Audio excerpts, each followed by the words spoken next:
जमीन से 480 फीट ऊंचे और 4500 साल पुराने इस पिरामिड्स के अंदर ऐसा क्या था जिसको सिर्फ देखने के लिए रिसर्चर्स ने एक रोबोटिक कैमरा पिरामिड्स के अंदर भेजा।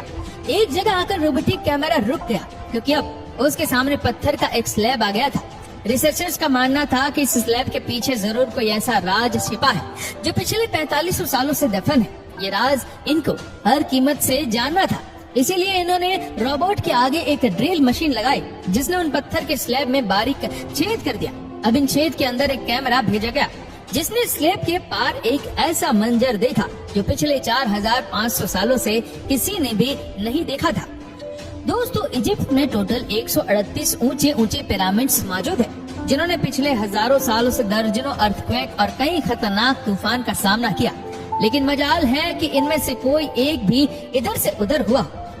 इनमें से सबसे ऊंचा और बड़ा pyramid the great pyramid of Giza कहलाता है और इस पिरामिड के बेस का एरिया 13 एकड़ से, यानी कि इस पिरामिड्स के अंदर 1-2 नहीं बल्कि 9 फुटबॉल ग्राउंड्स आ सकते हैं। एक एस्टिमेट के मुताबिक इस पिरामिड में 23 लाख बड़े बड़े पत्थरों का इस्तेमाल हुआ, जिनमें से कई पत्थरों का वजन 50 टन भी था।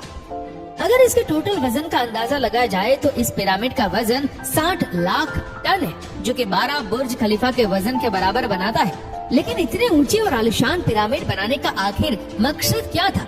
हजारों साल पहले जब इंसान के पास कोई टूल्स भी मौजूद नहीं थे, तब इन पिरामिड्स की दीवारों को कैसे लेवल किया गया होगा? कैसे 50 टन वजनी पत्थरों को स्क्वायर शेप में काटकर बगैर क्रेन के 480 फीट ऊंचाई तक पहुंचाया गया होगा?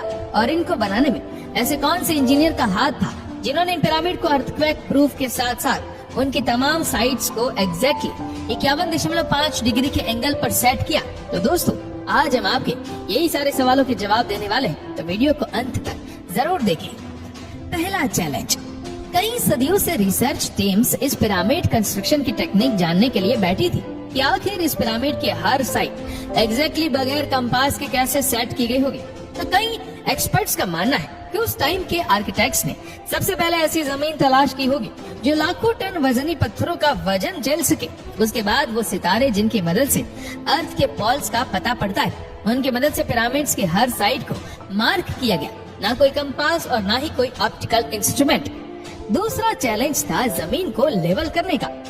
जिस 13 एकड़ की जमीन पर पिरामिड बना था उसका लेवल थोड़ा सा भी आउट होता तो 23 लाख पत्थरों के इस पहाड़ का खड़ा होना बिल्कुल भी मुमकिन नहीं था। एक्सपर्ट्स का मानना है कि कंस्ट्रक्शन साइट की चारों साइड पर खड्डा करके उसमें पानी डाला गया होगा और फिर एक साइड के पानी के लेवल से दूसरे साइड के पानी के लेवल को मैच किया गया होगा। जो जमीन का हिस्सा पानी के लेवल से मैच नहीं कर रहा होगा उसको छीनी और हथौड़ों की मदद से काट कर लेवल किया गया होगा। चैलेंज नंबर 3, दोस्तों, अब बारी थी कंस्ट्रक्शन की, जिसके लिए लाखों टन वजनी और बड़े पत्थर रिक्वायर्ड थे। लेकिन ये पत्थर काटने के लिए उनके पास कोई भी मशीनरी नहीं थी, लेकिन फिर भी उन्होंने 50 टन वजनी पत्थर काटे भी और उनको स्क्वायर या रेक्टेंगल शेप भी दिया। लेकिन आखिर इसकी मदद से तो वो थी छीनी, जो सिर्फ कोपर से ही नहीं बनी थी, क्योंकि उनको भी ये बात मालूम थी कि कोपर नरम होता है और पत्थर नहीं काट सकता। इसीलिए इसमें एक केमिकल आर्सेनिक भी शामिल किया गया था और इस छीनी की मदद से कई घंटे की मेहनत के बाद बड़े बड़े पत्थर शेप में लाए जाते थे।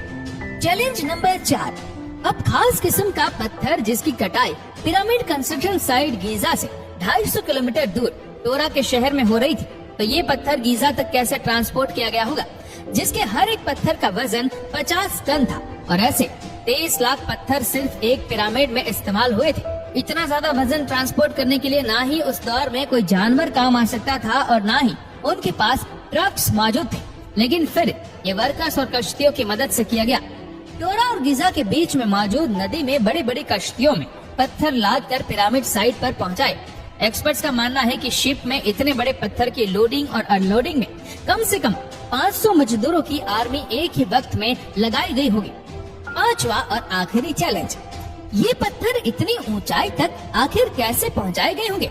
एक्सपर्ट्स का मानना है कि या तो ये स्पाइरल ट्रैक के जरिए या फिर जिगजैग तरीके से ऊपर गए होंगे। लेकिन ये बात तो तय है कि 50,000 केजी के पत्थर ऊपर मजदूरों की आर्मी की मदद से ही खींच कर गए होंगे। तो दोस्तों, आज के लिए बस इतना ही।